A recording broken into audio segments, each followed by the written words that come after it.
Hey there, AfterBuzzers! Welcome back! This is Supergirl, Season 2, Episode 10, We Can Be Heroes. Stay tuned. You're tuning into the destination for TV superfan discussion, AfterBuzz TV.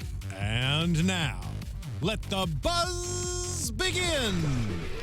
Hello! Once again, you're watching AfterBuzz TV. Thank you for joining us. I can't do this alone, so I am joined this week by my amazing panel, Stephanie Wenger. Hi, good to be back with you all. Where can they find ya? At Stephanie Wenger, keeping it easy for you all. Awesome. Joelle Monique. Hey guys, I'm Joelle Monique. I think you were going to say wonderful at first, and then you changed your mind. Yep. Terrific, is that where we landed off? So I'm terrific today, and I'm Joelle Monique. You can find me everywhere at Joelle Monique. And Lex Michael. Yes, that is me. I am Lex Michael, all over social media at the Lex Michael. Hello. Excellent. And one-manning the chat, we have Lucretia Lyon. And since I'm Lucretia Lyon, guys, you can always find me at LACRETIALYON anywhere on the internet, since there is only one. Yes! We had an action-packed episode today, guys. Finally. So much to get through. Yes. I'm very excited about it. I can tell. It's ringing off of me. What did you guys think about the return of Livewire? I was super excited about this because I like when shows bring back things, even though this is only the second season of the show.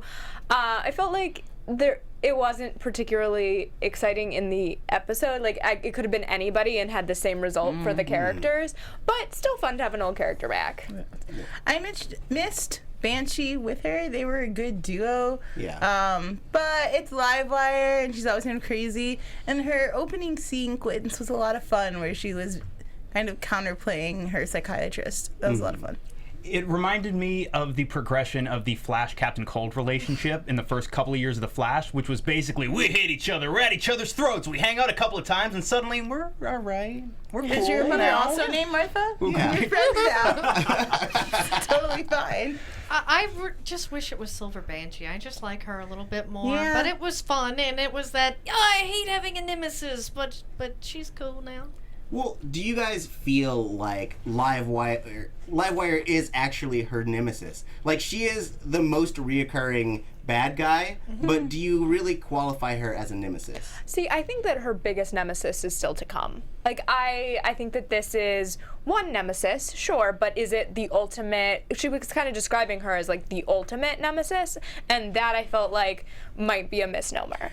Definitely is, because Lex Luthor's sister is going to one day be her biggest nemesis, and I'm going to be so excited about it. No, they need to be BFFs. No, nemesis! Yeah. Come on, No. Nemesis, I'm not really sure, but they should hate each other, because that's much better for me. I just like it when they're at each other. And see, that's my problem, is like, then she brings up, she's like, Superman makes it look easy to have, you know, an arch nemesis in Lex Luthor, and I'm like, you should not bring him up, because that arch nemesis is so effing cool. Yeah. Like, their banter is good, their reason for hating each other is good, like, their relationship is complicated and messy, and they have different worldviews. And I just feel like we don't get into all of that with Livewire. Like, I don't really know how Livewire sees the world. I know she hates everything, but that's not really a specific viewpoint that I can, you know, try to understand or empathize with. So I just feel like she's kind of just their villain. Yeah. Yeah, she doesn't do much. Okay. I mean, I feel like there's a lot of room for her to grow. Oh, sure. And I like that her nemesis is a superpowered person. Like, I do love the Superman Lex Luthor dynamic, but I also feel like that's a Superman thing. So, like, Supergirl can have her own thing. And she should have her own thing, but hopefully it would be as beautifully complex. And again, this is my main issue with the Supergirl as a show. It's just I feel like sometimes they don't get to enough grays. Like, we don't get enough shades of gray. We have, like, a very positive Supergirl, and things are... What? Yeah. I feel the panel turning. I found the time. What? Like, What show have you been watching? Guys, give her a chance. Let her tell her side. It's okay. Yes. I defend this point with a lot of people. I just feel like, look, Supergirl did, like, at the end of the day, okay, take last episode, for example. The minute I was like, oh, it's slavery, well, Supergirl wins. Like, there's just no chance they're going to let Supergirl, like, fall flat on her face. And I need that every once in a while. I need, like... And today we got a little bit more of it. We got some complications within her relationships. We saw, like, she was like, James, you can't do this. And James finally put on his big boy pants and was like, no, I can be a hero if I want. And I was like, James, this is what I've been waiting for. Well, I feel like we've talked about a lot on the show in the past that, like, she's definitely, it is a problem when you have a show called Supergirl. Like, the fact is that she's ultimately going to survive in some capacity. Like, because she's the main character. Like any other show, it's hard to kill off a main character. But I think also we're seeing in this second season a lot of her, like, peeling back of this character, and that's what I've enjoyed so much, is that like we're getting more shades of the character. Yeah, and the viewers have spoken, and they totally agree with me and Tori on Lena. Yeah. No evil. That she's in love with Kara. Okay, Yeah. they go lesbians though. You know I'm always there for it. Yeah, I Kal-El will ship kid. a lesbian so fast. Yeah. Because Let's Lena do it. and Kara are just adorable together. I mean, that would be a really hot relationship, and it'd be awesome for that too. But what if they hated each other? Like, I just can't get over it because they're both so smart, and I feel like she would be a worthy adversary for Kara, and I would just like it if she had somebody who was evil on the same intelligent level. Like, that's what. Okay. Not to harp on Luthor and Superman, but Luthor is smarter than Clark. Like, he just is. Yes, Like, yes. and that is what makes it fascinating, because though Clark is stronger, Lex is smarter. And so they always are at these odds with each other. I don't feel like anybody trumps Kara yet. There's nobody that comes in where you're like, oh my God. Oh Right. my God, Kara, be safe. Like, you Right. could... Well, that brings us back to how Livewire is really only a nemesis by default, in that she's the only one who keeps showing up, and no one else. Right. We haven't met this greater, prolonged threat. I feel like you can't really call someone your nemesis unless they have superseded all other clear and present dangers in your life for a sustained period of time. Yes. We're like probably 3 or 4 seasons away from being able to truly call it in the absence of a Lex Luthor type figure from the books. Right, and we had that in the first season with Maxwell Lord. Yes. Yes, We did. but due to the location change, like, they had to kind of take that piece away, and so now they're trying to fill that hole with a live wire shaped person. I'd love to fill a hole with Maxwell Lord. Okay. But, you know, I had to go there, Tori. You had to open it up. I mean, like that. You know, it puts the lotion on its skin. You know, grave. that kind Okay, of. I'm gonna move on and talk about the plot of the show. So I miss that guy. we had a big twist in this episode with Livewire's storyline, because she was broken out of prison, and you thought that, like, she orchestrated this whole thing, but ultimately she was getting sucked dry by this doctor of no name. Yes, A second doctor of no man. name. Yeah. Bad Science Man was the best name for him. Yes. Is it weird that didn't surprise me at all? Like, I understand that it was a complete twist in the episode, but when it happened, I was like, oh yeah, that makes sense. Once again, like, because there was no payoff. Like, I'm with you, because I was like, okay, all right. Like, I was kind of, I was surprised that was the direction the writers were going to go, but once I saw it, I was like, oh, well, that makes sense. It's logical. And then we get in there, and, like, Doctor doesn't get a name, and he doesn't get to do anything, and then he just kind of disappears. Like, I feel like Livewire was serving such a larger purpose in this episode. Like, it could have been fill-in-the-blank villain, but ultimately what happened with all the other characters was really interesting. Exactly. I think more than anything else, he served as a catalyst for all of these other moving parts to start playing off of each other. Yeah, and I really appreciated all the rest of it. It was just like, I felt like it was fill-in-the-blank villain. It is weird. He doesn't so much as get a name, I will say. Yeah. I just have to pause and say, villain the blank. Villain the blank. Fill in the blank. Hashtag villain the blank. Hashtag villain the blank. Oh, guys, it's Monday night. Ah, yeah. It's not a Tauri show without a good old fun. And then I make dirty jokes. Ah, yeah. But I agree. The interesting parts weren't necessarily the Livewire stuff. It was more how it caused everything else to unfold. Specifically, everything that happened with Guardian and Wynn and Kara. Because we get that scene where Wynn convinces James to tell Kara that he's Guardian, but that doesn't go as well as it should have. And so there's this tension between the two of them, because, like, James wants to do what he wants. However, Kara doesn't believe that he is worthy of being a hero because he's a human. I mean, it's a little prejudice, Kara. It really is. Yeah. Super prejudiced. Like, you don't go around telling cops not to do their job. And the cops still are showing up, like, to face, like, evil-powered villains because, you know, their job is to protect people. And if Jimmy wants to do it, and he's got the suit, and he's got Win, like, even John is like, you guys are a pretty good team. You're reckless, but you're good. Like, he gives them the old, almost retired detective speech. The Murtaugh speech. Exactly. I think, you know, I don't understand Kara's decision. Like, I get it. You're worried about their safety. But at the same time, like, they seem to have been taking all the correct safety measures. They've done a lot of good work. And she hasn't acknowledged any of it. Right. Oh, and Tauri, you've been acknowledged here in the chat by Davey Elmer, and let me do this in the voice. You have failed this podcast with your terrible joke. Yay! which actually kind of leads me to an inquiry in that since for anyone who has seen the crossover, we know that Kara has interacted with Arrow, who is a regular human, who basically is almost the same as Guardian. That's what kept going through my mind while she was trying to make that point over and over and over to James. I get it, James has a lot of work to do to catch up with, say, an Oliver Queen. Yes. But she's met the Green Arrow. She has proof in front of her. She's worked with the living embodiment of all the things that she says James can never be. Yeah. So it's odd. I get that she feels protective, and I appreciate that we arrive at the end of the episode at a point where she knows she can't stop them, she won't support it, so she'll back away. But it's odd to me that that's the argument that she's trying to make. Well, I think. Go ahead. Oh, sorry. I just think that she was ultimately like the conversation was super harsh that she had. Like it was mean and you know, and she wasn't thinking about the way it was coming across at all. But I think ultimately it was about protecting her friends. Like that's why it was different than say Arrow. Right. Absolutely. I wish they would have brought up, like, I feel like that argument should have been made in the show, though, because I totally agree with you. Like, I get Kara being like, Mama Bear, like, you're going to get hurt, and I won't always be able to protect you. But it would have been great if James could have been like, your sister does this for a living. Like, she's constantly running headlong into, like, danger, and she's a scientist. Like, why can't I, with all of my gear and my proven track record, continue to do this? And I think getting into that would have been a better conversation. The other, like, fleeting thought I had was, does this open up a door to her still having feelings for James? Oh, of course it does. Yeah. Of course. Yeah. Yeah. That was what I was going to ask, and I'm glad that you asked it instead of me. I'm so glad we're on the same page. Because that everyone, like, the consensus around the table is that if it were anybody else, she wouldn't have been so protective. But because it was James, and possibly because they had a romantic interest, is there a chance that, like, she is just that much more protective because she doesn't want to see anything happen to the former love of her life?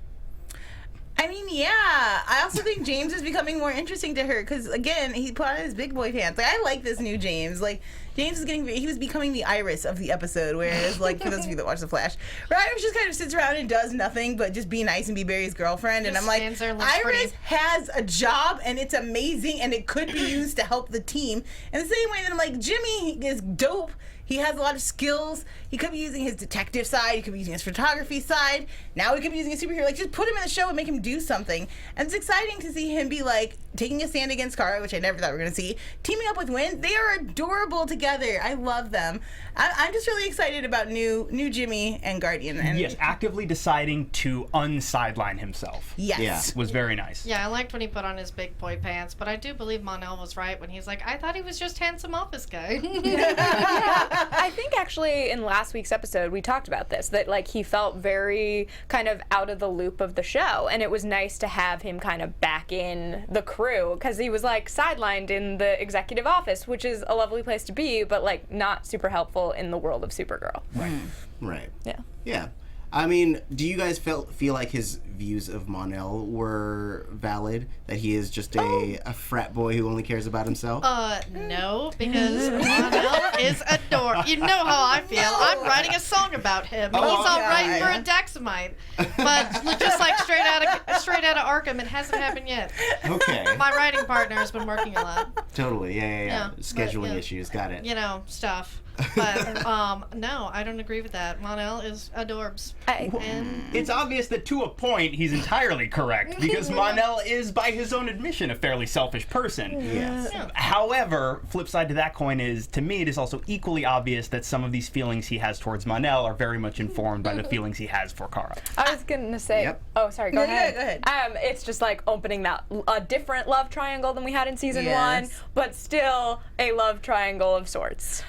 Look, Jimmy's certainly jaded. Like, we don't have to pretend. Like, he's hurt on the inside because he loves her. But I also feel like Mon-El's selfishness and, like, look, here's the thing. Mon-El really does like Supergirl, and that's sweet or whatever. I don't really ship them, but they're cute. But I do think that he has no desire to actually be a superhero. I think he's like, oh, well, I can spend some time with Kara. You know, like, she likes it when I save people. That's cool, so I'll just keep doing that. But I think if she was like, oh, no, I think bartenders are high, he'd be like, great, here's a drink, and, like, be on his way. Like, I don't think he has any desire to actually save people. Yeah. I dig that. I agree. I would assume the arc of his character this season, though, will be getting him there. I hope not. I think we're in the middle of that right now. Him becoming a bartender. Yes, him going to bartender school and opening a themed bar where he can wear his weird Scott Summers cosplay all the time. Why? I almost get when you don't have a suit yet, if you're running around at night, sure, the black coveralls. Why the red glasses, though? Maybe he was weird. He was scared he was going to look at computer screens for too long, and his eyes were going to go bad. You know, That it's could like be. those glasses. Yeah. Maybe he's not fully in control of his laser vision yet, and he needs the right glasses to keep his eyes in check. Yeah, like Scott Summers. I was like, is this precautionary, and is it that, or is it they have electric powers? I must protect my vision, and he puts the infrared I think on. the red added a nice pop of color to the frame. Yeah. For That sure. was the exact extent of it. They're like, the glass, yes, that looks professional. Get out there. Be a superhero. I mean, yeah, he's obviously not trying to hide his face. He's just trying to Yeah. look really stylish. I think he also wanted to have like a glasses off moment. Yes. Yeah. Yes, where we get the music. Totally. I need like a shredding guitar. Yeah, that was like a dying cat. What was that but- sound again? Could you My sound remind was us? a dying cat. I was trying to do a shredding guitar. No cats were harmed in the filming of this episode.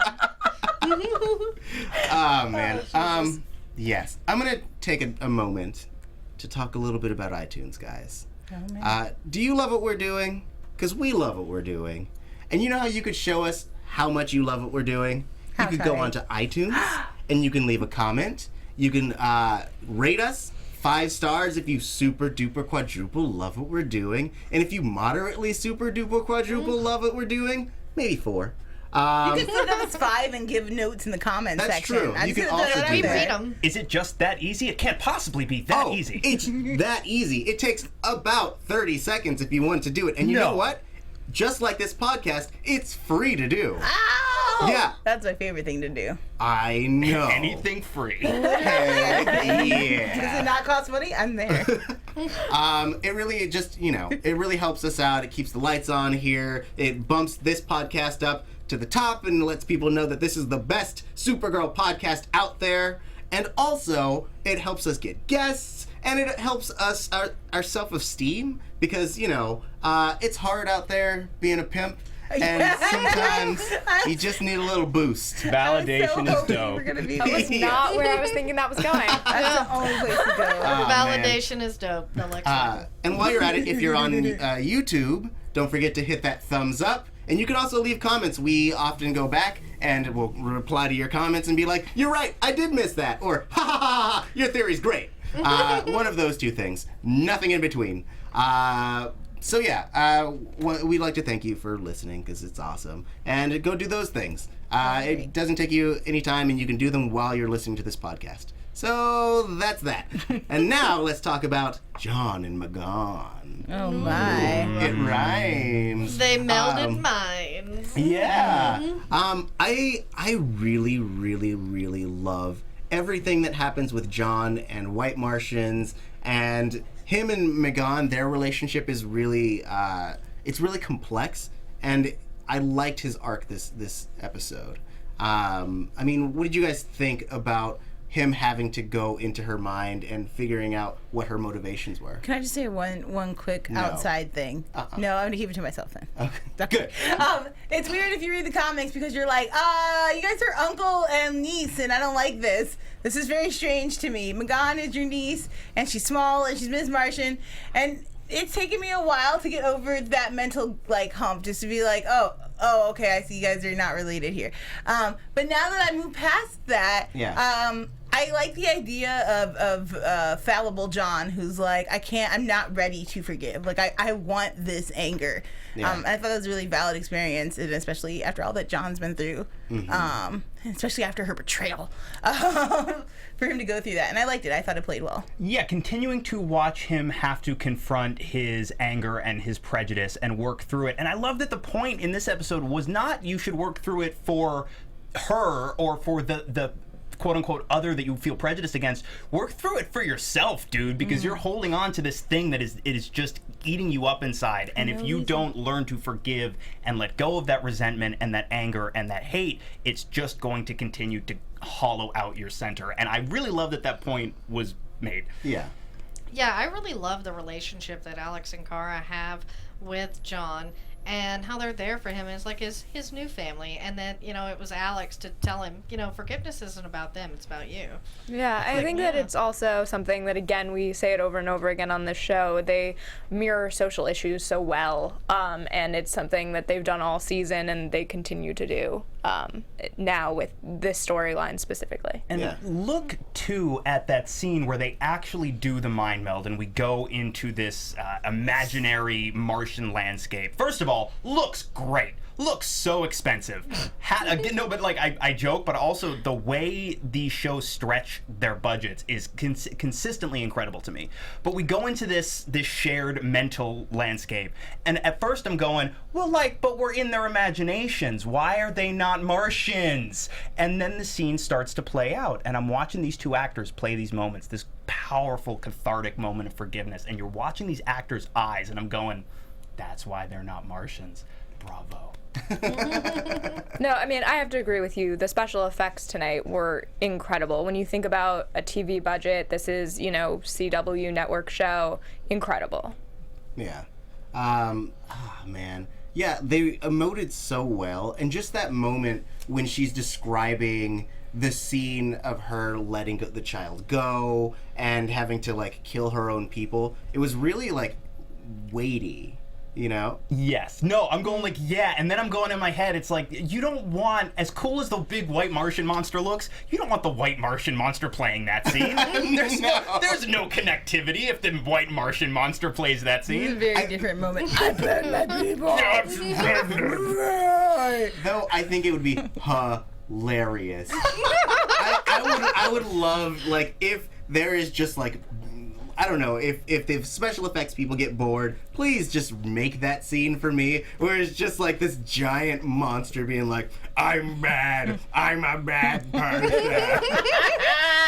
I think Tori J should play it. Yes. Oh, yeah, I can voice it. I like it because it challenges our stereotypes. We don't expect things that look monstrous to have feelings and remorse. And so if we watch the White Martian have remorse and feelings, it challenges ourselves. So I think that works on a whole nother level. It is almost as if the show is arguing that the way someone looks isn't a consistently accurate barometer for whether they're good or bad. Are you sure? What? Good night, everybody. Yeah! That's been our show! Man. Oh my god. Man. Okay. I feel like we should get to the meatiest piece of the whole episode that all the fans are super duper excited about, especially this fan. I was super excited. I was not Mon-El excited. confessing his love for Kara. But we all knew, right, that he actually remembered this kiss. Well, yes. Yes. But, it's the saying, it's the doing. So this was a moment that I was freaking out over. It doesn't happen a ton on the show, but I was so excited for it, and it was such a letdown. Not to be spoilers, but yeah, such a letdown.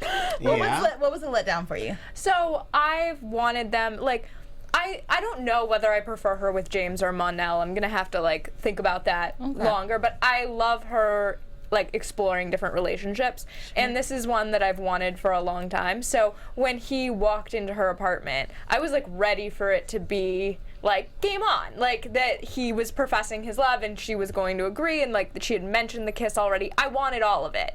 And then to have it kind of be like, well, we can work together. Yeah, It was like a little bit of a letdown.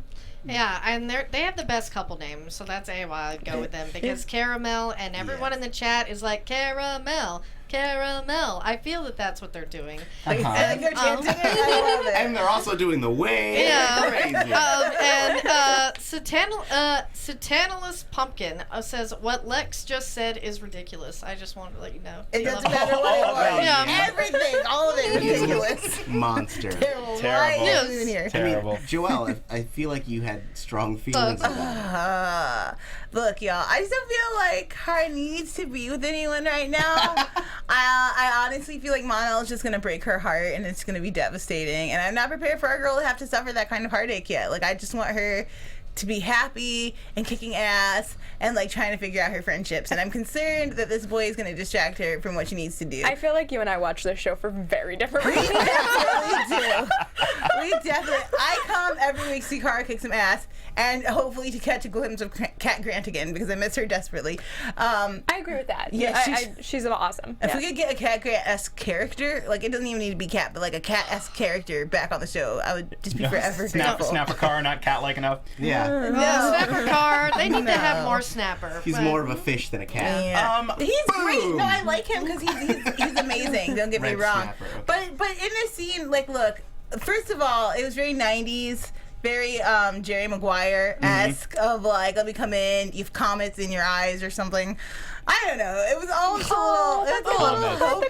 It was so sweet. Oh, it was Yeah. adorable. Thank you. It was.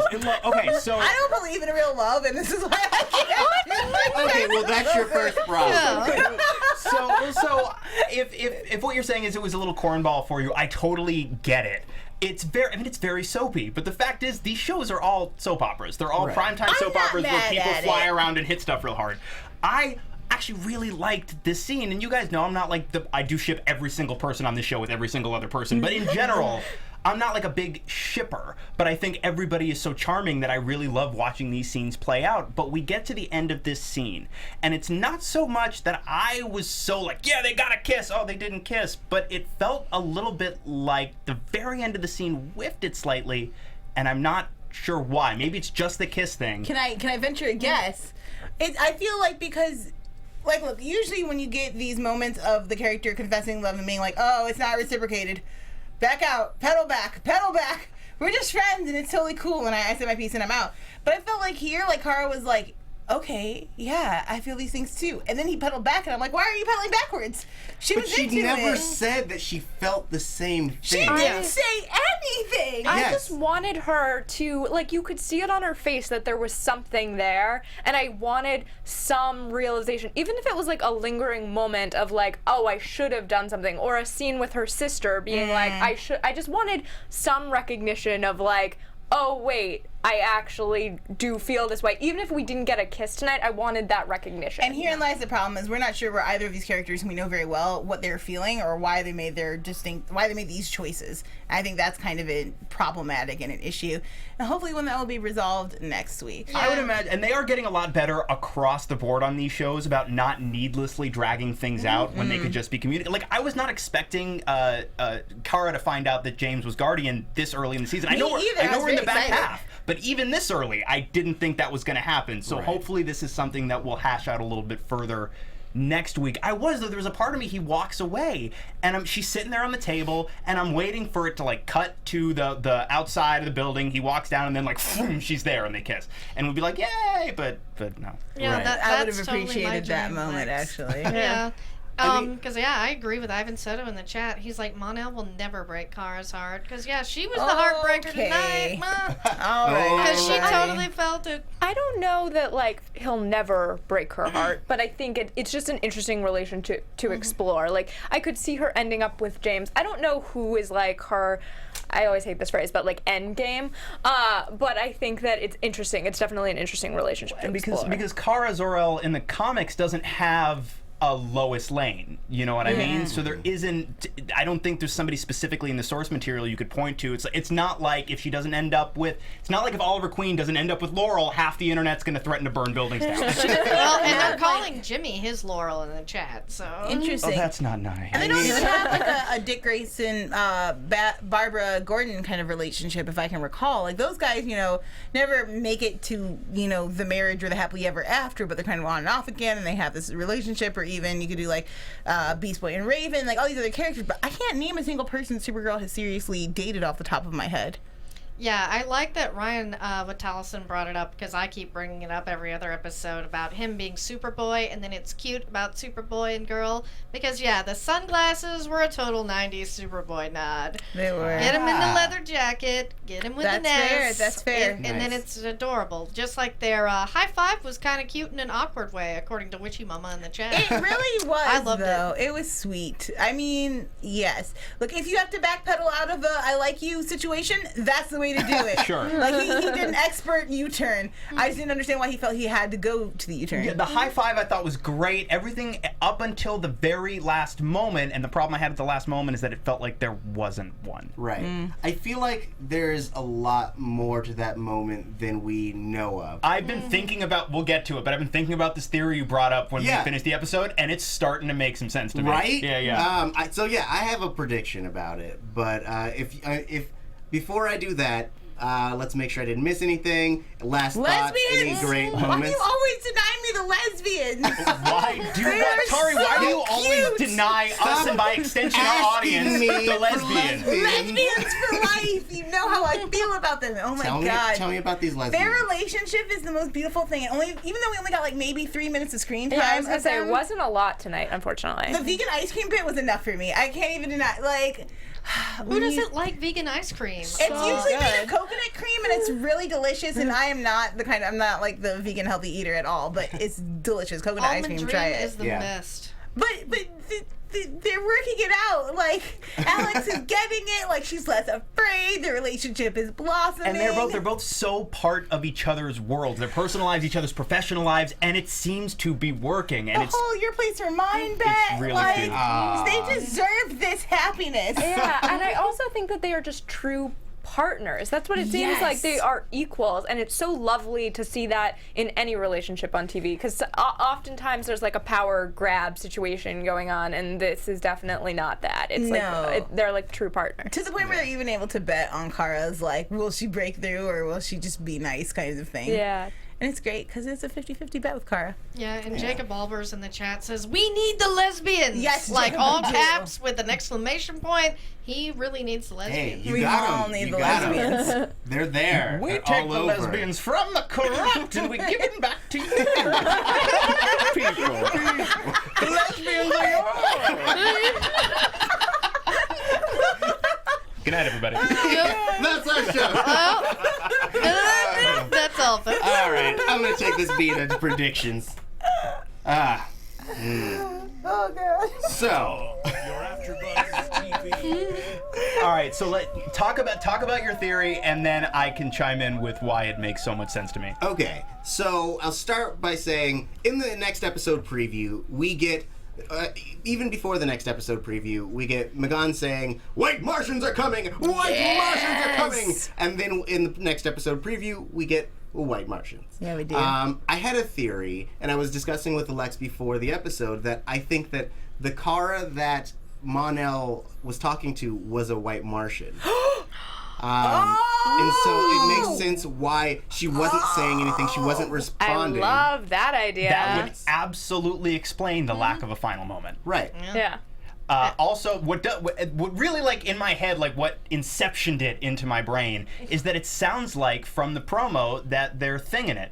By which I mean there's a monster, and it could be any of us. Yes. And so then I'm like, oh, well. I thought it was going to be more of an Invasion of the Body Snatchers thing, where we're not sure who is, like, there are multiples of the White Martians, and we can't tell who is who unless there's a Martian in the room. So you're thinking, like, Lil Skrully, maybe.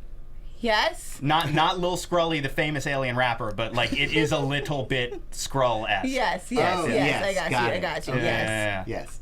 But little scrolly. Yes, I was thinking it was like Terminator 2 when the T-1000 poses as different people, and it could be...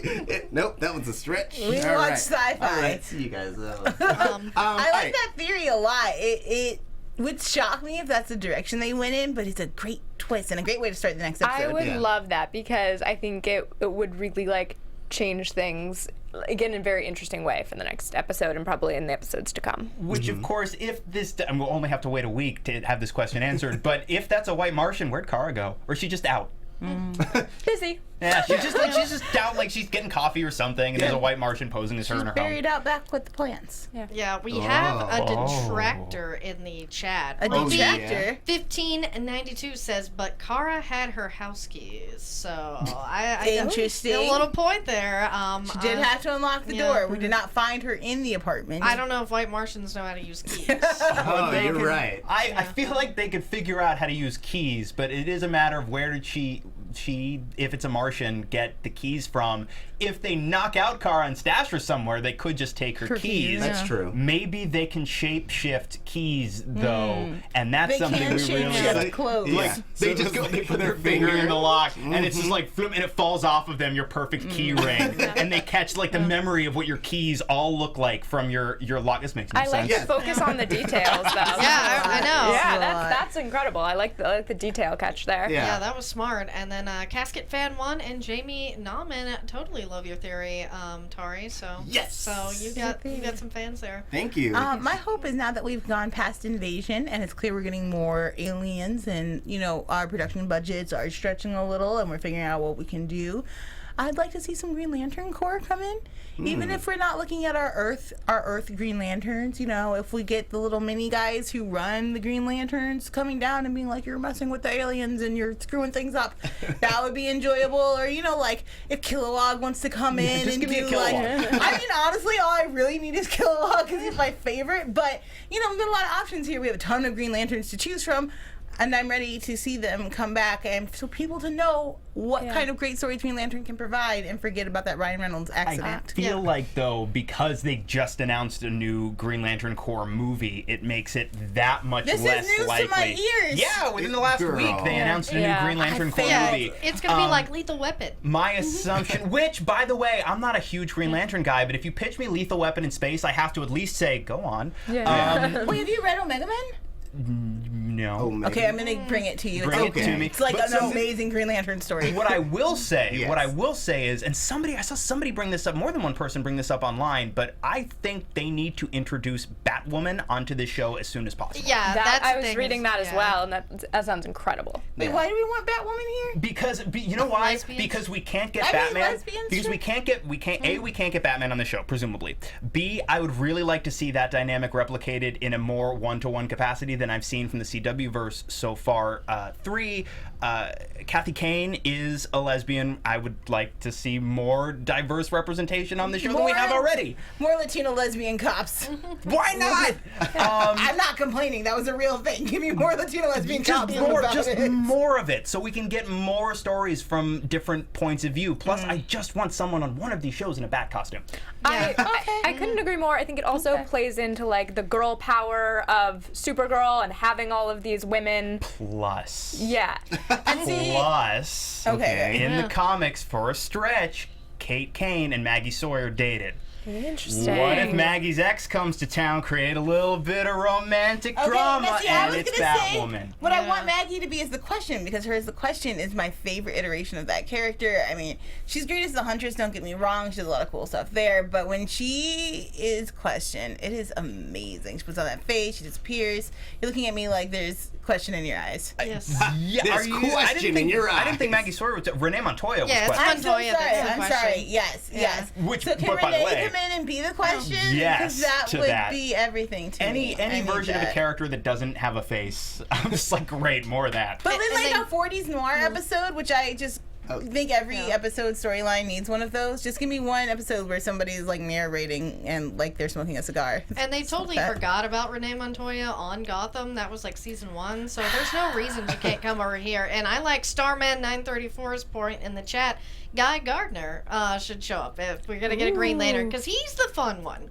Also, I'm super excited. This is less of a prediction, but I'm so excited because Darren Criss is officially on the Supergirl set, so we're getting the musical, guys. Nice. There's I'm really wrangle this in Okay. real quick. Yeah, we'll just go forever. Yeah, I know. You guys are big giant nerds. We'll just ramble. We'll ramble till the sun burns out, dude. So, any last minute predictions for next week before we wrap this puppy up? It just looks like a lot of fighting with Martians, which is just so much fun. I think we all collectively gasped a little when they were like, white Martians. We were like, a whole bunch of them? Yes, we want that. That took no time at all. Okay. We're ready. We are ready. Awesome. Well, then I'm going to wrap this baby up. Thank you for joining us here on AfterBuzz TV. This has been the Supergirl After Show. Join us week to week to week every Monday here at 10 o'clock is when we start. And between now and then, and every week, you can hit us on the social medias, starting with Stephanie Wenger. You can find me all over the internet at Stephanie Wenger. Hey guys, I'm Joelle Monique. You can find me all over the internet at Joelle Monique and every week at blackgirlnerds.com. If you don't mind, you could head over to Schmoes Know and check out my episode where we talk about the Oscars and, give that a thumbs up, tell them you liked me, and maybe they'll have me back, and that would be really exciting for me. Yeah. That'd be really exciting for all of us. I am Lex Michael. I am all over social media at the Lex Michael. Tomorrow night I'll be back here talking about Legends of Tomorrow, and also Wednesday nights talking about Arrow, and then also some other times and places talking about Wednesday things. Magicians. It's amazing. Come watch. Yes. And Lucretia. Hey guys, I'm Lucretia Lyons. You can always find me at LACRETIALYON anywhere on the internet since there's only one. And I am also on Legends with Lex. We love to have fun on that show. And be sure to check out our show on Book Circle Online, the comic book exchange. Yes. We have the senior vice president from Skybound Entertainment on Wednesday at 6 p.m. Pacific time. Nice. And I'm Tauri J. Miller. You can find me at Tauri J. That's TAURIJAY. You can also find me here on AfterBuzz TV on the DC slate, here on Supergirl, tomorrow on The Flash, Wednesday on Arrow, and then probably other shows. Who knows? So, once again, thank you for joining us. Don't forget, if you have a chance, hit that thumbs up on that YouTube. Leave us a comment on iTunes if you have a chance. 5 stars if you love what we're doing. And until next week, we will see you later. Whoosh. From executive producers Maria Menounos, Kevin Undergaro, Phil Svitek, and the entire AfterBuzz TV staff, we would like to thank you for listening to the AfterBuzz TV network. To watch or listen to other after shows and post comments or questions, be sure to visit AfterBuzzTV.com. I'm Sir Richard Wentworth, and this has been a presentation of AfterBuzz TV. Good night, everybody! The views expressed herein are those of the hosts only and do not necessarily reflect the views of AfterBuzz TV or its owners or principals.